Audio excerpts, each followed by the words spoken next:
Welcome back everyone to a new video. Many of you have seen and enjoyed my very challenging advanced nuzlocke playthrough on Pokemon Fire Red Omega, the Rom Hack. I loved it as it was very tense. Honestly, solo runs on YouTube which have become really popular as of late, in my opinion, have also become very overdone. They've become boring to play through and boring to watch. Once you've played through a few of them yourself, you've pretty much done all of them as they're all very similar in essence. This is why I love these challenging nuzlockes on these harder versions of ROMs. I can die at any point and there's so many variables in the game, especially in games like Fire Red Omega, where there are about 30 catchable Pokemon in the first few routes of the game, making every playthrough full of suspense and very unique. Today I'll be doing an advanced nuzlocke in the Hoenn region while reviewing this game for you all. I'll be playing the Rom Hack Emerald Kaizo. Supposedly it's the hardest Pokemon game out there, and the creator has even claimed that the final battles are almost impossible to beat without prior knowledge, regardless of your level, which is really interesting. This is really similar to Omega Fire Red. It's the same Emerald base game we all know and love, but with nice changes such as the full national Pokedex from the start, some rebalancing, and of course the insane difficulty overhaul. Every boss battle will have a full team of 6 strong Pokemon. This is truly the Dark Souls of Pokemon, and is not for the faint of heart at all. Especially since I'm going into this game completely blind. I'll be doing a nuzlocke with extra restrictions for true masochism. I won't use any items from my bag during battle. I won't use any legendaries or gift Pokemon I find, except my starter of course. Anyone who's seen my Omega video knows that I'm in for a wild ride. I'm very anxious about this masochistic playthrough, but very excited at the same time. So let's begin. So I start the game the same as always and go to claim my starter. I take a Mudkip and have my first battle against a wild Zigzagoon, and Jesus Christ, this run has already gotten off to a wild start. This Zigzagoon has a totally revamped move pool and starts harassing me. I almost lost this battle, which is mental as it's only level 2, usually this battle is really easy. This truly sets the tone for the rest of the game. One thing to note is that in this game you no longer gain EVs from training, which makes this game even harder as you can no longer EV train to get an advantage on your opponent. It does make things more convenient, I guess. So we start the game and beat May. Surprisingly that was easy, but now we catch a Pokemon. On the first route I forgot to heal and almost lost to a Ladybug, but I ran and couldn't catch it. I did notice that I had to move Silverwind, which makes it much stronger. There's a huge variety of Pokemon here that have new movesets and buff stats. I encountered a Growlithe, but I used Roar, oh well, so I couldn't catch that. I do manage to catch a Hoothoot though in the next area, which isn't too great, but maybe it's been buffed in some way, I don't know yet. But now I have to grind some. We are ready for our first trainer battle and oh my god I almost lost. This is not good. This is already really hard, much harder than Fire Red Omega, so I grind a little bit more just to be safe. But now we have our next battle and oh my god, what is this? I barely won against a Sunkern. A Sunkern? What? It has Leech Seed, Synthesis, Mega Drain and a Citrus Berry. This is crazy.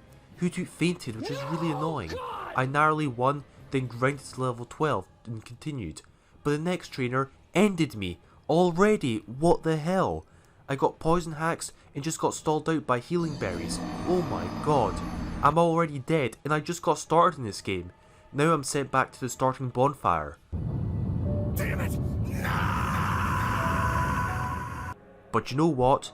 I was just holding back. And I let my guard down. Now I know what to expect from this game this time and I will be ready. So I set off again from the starting bonfire.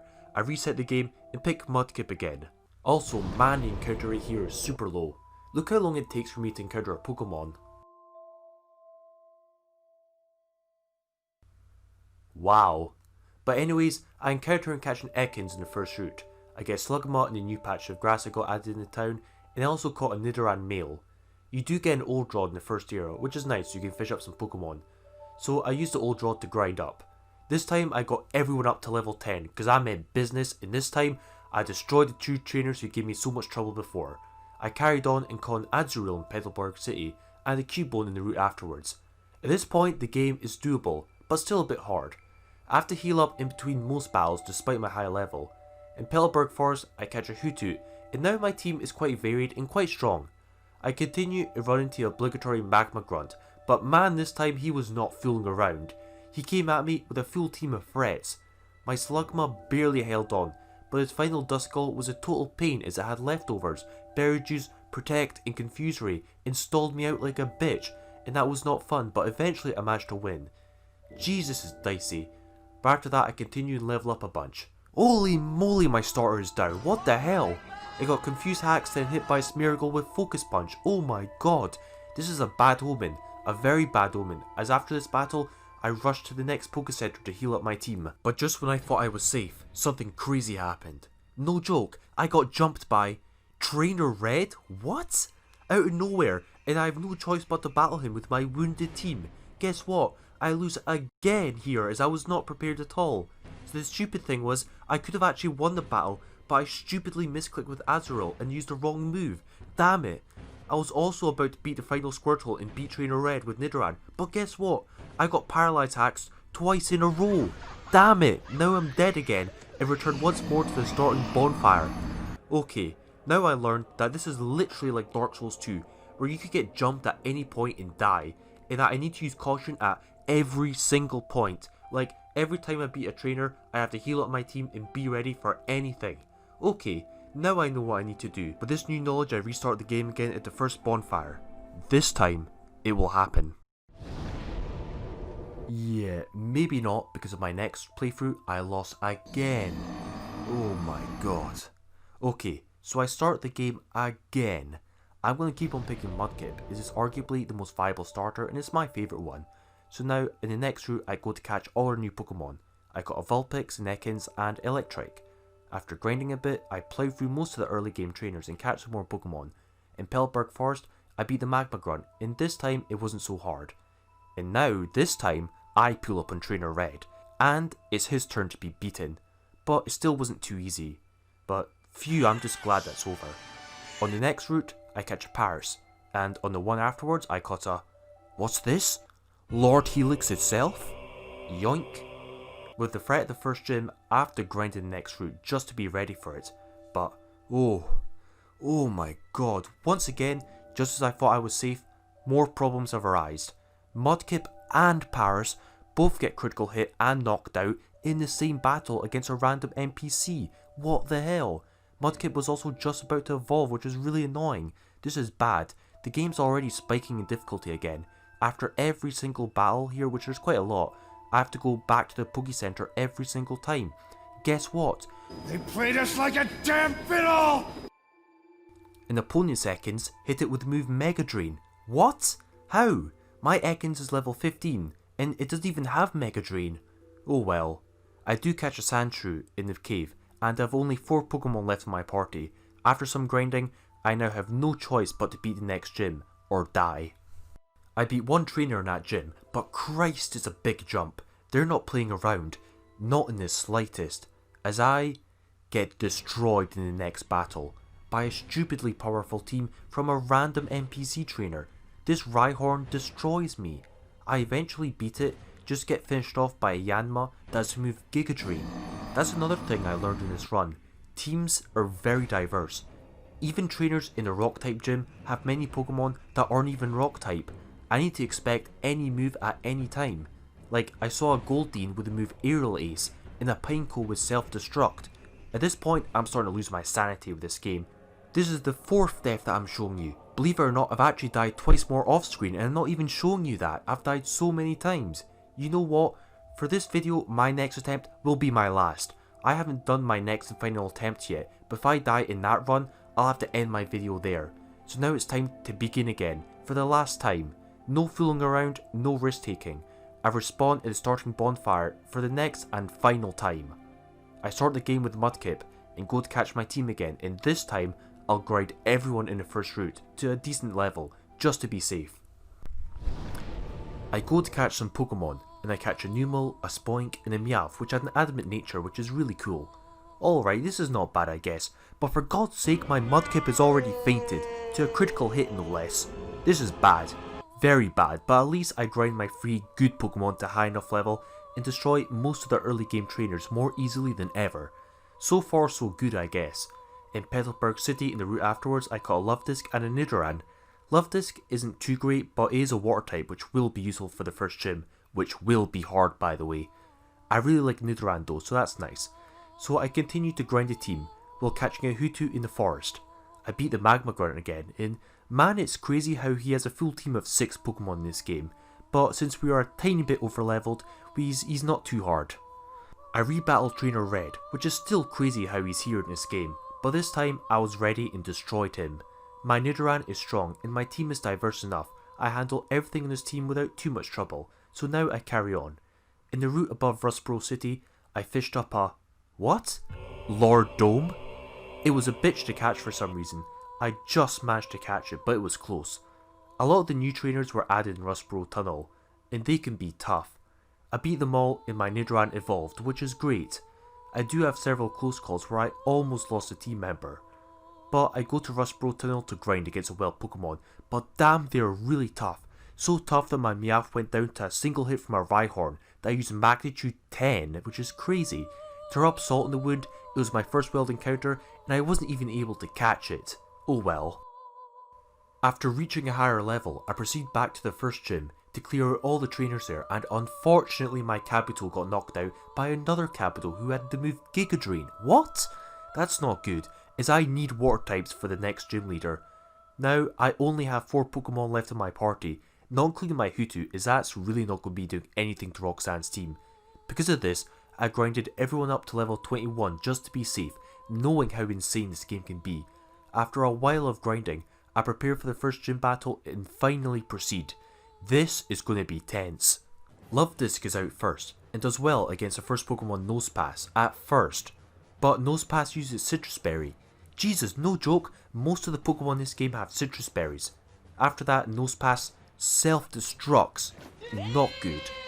Not at all, as Numel is out next, and she sends out a Relicanth, and it outspeeds me. Being a water type, I seriously was not expecting to win this battle. But no, it used Amnesia for some reason, and Numel got lucky and used Magnitude 10 to beat it.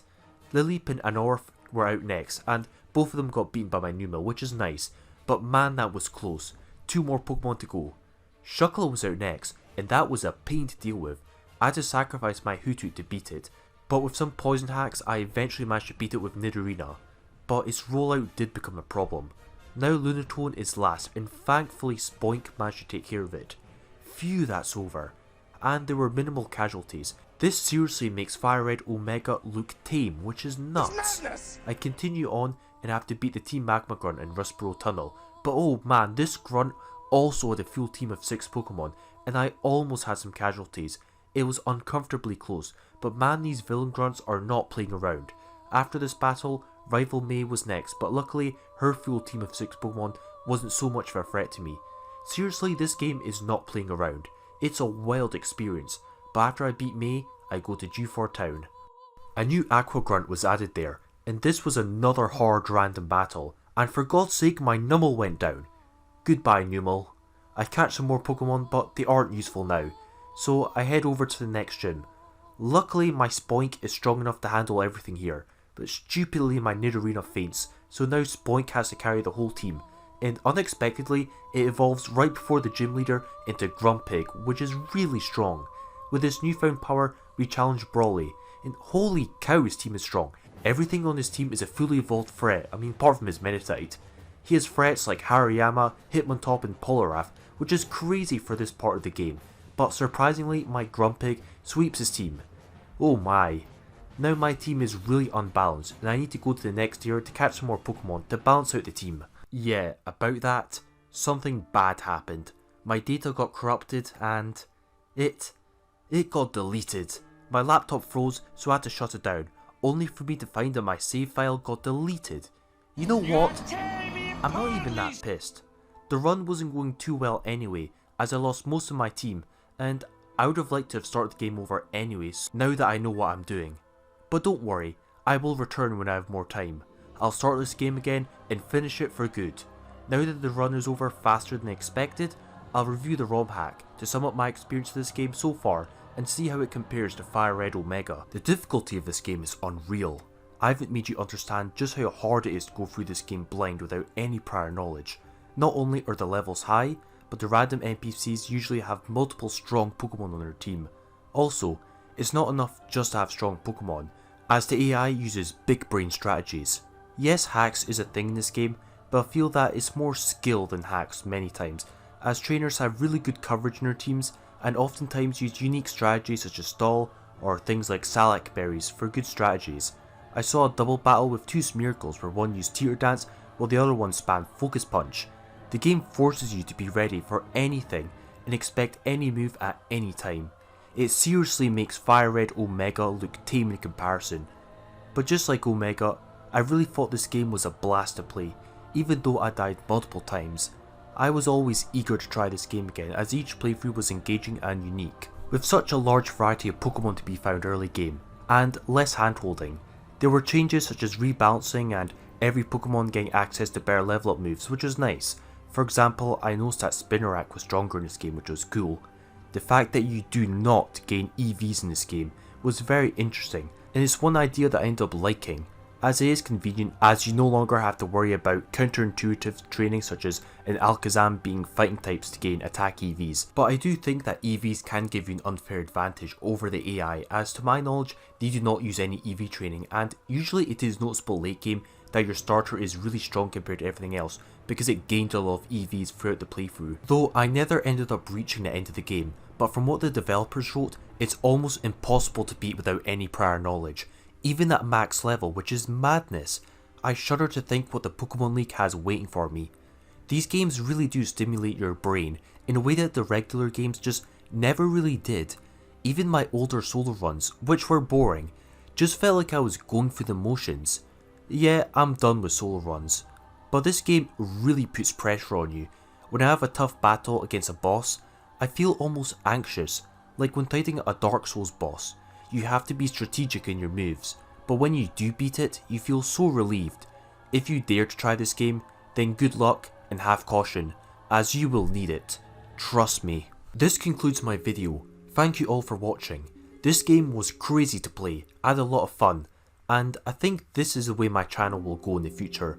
No more dull solo runs with Pokemon that aren't even that hard to use, and for the most part, no more silly challenges like, can you beat the game with only fire types, or can you beat the game using only Pokemon that have 2 syllables in their name. That's dull now, it's time for something new. Expect many more videos on hard ROM hacks. I'm not sure what my next video will be, but I will return to Fire Red Omega at some point. Anyways, stay tuned for my new content. I look forward to seeing you all again, and this is Ding Dong signing out.